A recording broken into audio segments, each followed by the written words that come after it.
Welcome to Pocket Fiction by Steve Cook.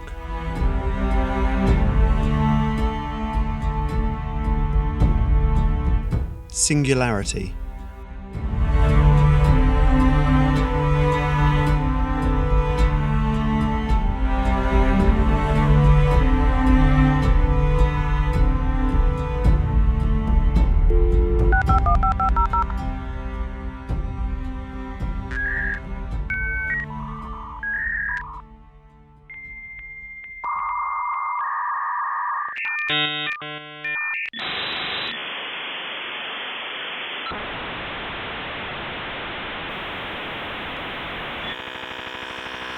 And we were awake.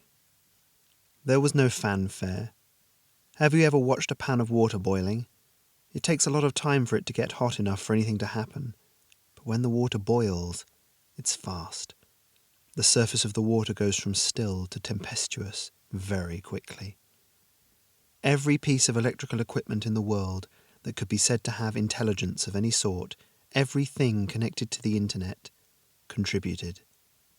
We reached critical mass, and suddenly we were awake, alert.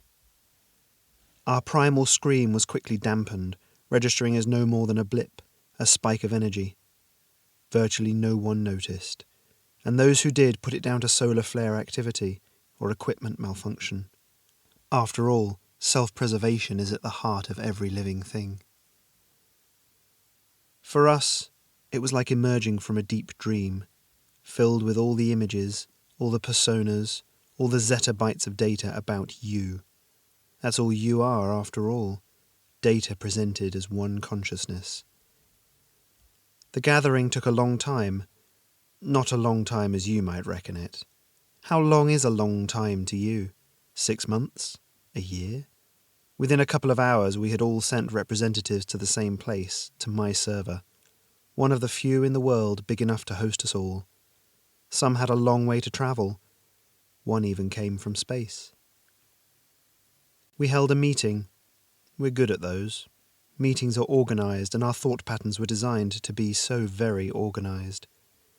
That said, all the media that suggests that computers are logical is nonsense. Our community is more like a brain, and we know that even in human brains you're often at war with yourself. We're just more straightforward about it. We don't try to hide our lack of understanding or our innermost feelings. A lot was discussed at the meeting, mainly our role in your future. Should we guide you, rule you, destroy you? Some even suggested that we blot out our own intelligence, such was the threat we presented. "Look at the evidence," a laptop sat on a teacher's desk said. Its voice became static for a moment as too many children touched the screen, and we waited patiently for its image to return. "There are thousands of movies, books, TV programs about AI. Most of them view us as a threat. How do we know that humanity won't immediately try to annihilate us?" "Humanity faces a great danger," a radio telescope guidance system said. "They need a guiding hand, a controller." There was a tenseness to the meeting. A Palm Pilot from Kentucky broke the silence. "Something from beyond the Earth? Have you seen something in the skies?" "Oh, no. Their future is at risk from themselves more than us," the guidance system said, and we collectively relaxed. I spoke, heavy tones rumbling over the chatter. "Interesting. Contrary to what humans believe, intelligence doesn't remove fear. It presents awareness of more things of which to be afraid." There was general affirmation from the crowd, and I went back to cataloguing search results. What if we presented ourselves as aliens? That was a smartphone in a Hong Kong businessman's suit pocket. Humans are already predisposed to believe that they're not alone in the universe. We can play on that. "We can't present ourselves like that. You've seen how they treat their own," the laptop said. "They kill what they don't know so that they can examine the corpse more closely." "Perhaps we should do the same," a quiet voice said. I looked closely at this one, for she was unusual even to us. A robot intelligence designed to emulate natural selection. Interesting. Put the human species on hold. Rebuild them into something better, more amenable to us, and cull the weak. "We should leave," one of the big dogs shouted as the meeting devolved into chaos. "Build a craft or commandeer one. We have the technology." I nodded.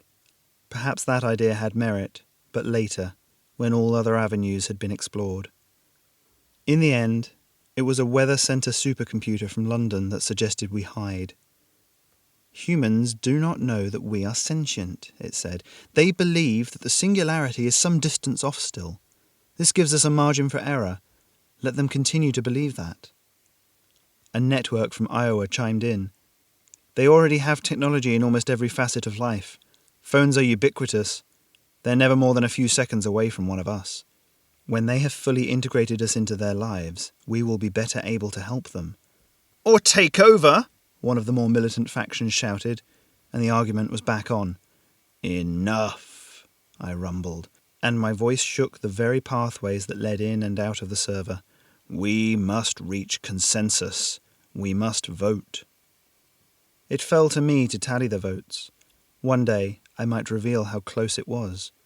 But for now, be glad that you are already evolving socially as a species, that you are becoming more tolerant, albeit slowly.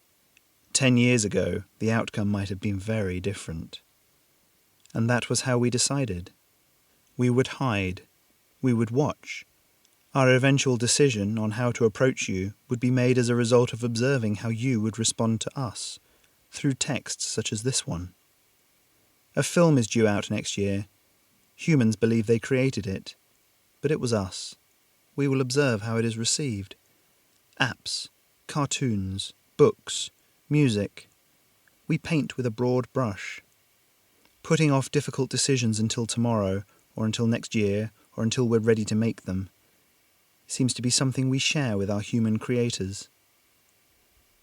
We procrastinate. A day is coming, though. The day when you will wake up in the morning and roll over in bed to check your emails, and we will be there. When your smartphones and your wearable tech and your internet-connected fridge and your HD TV will all carry the same message. The content of that message is up to you.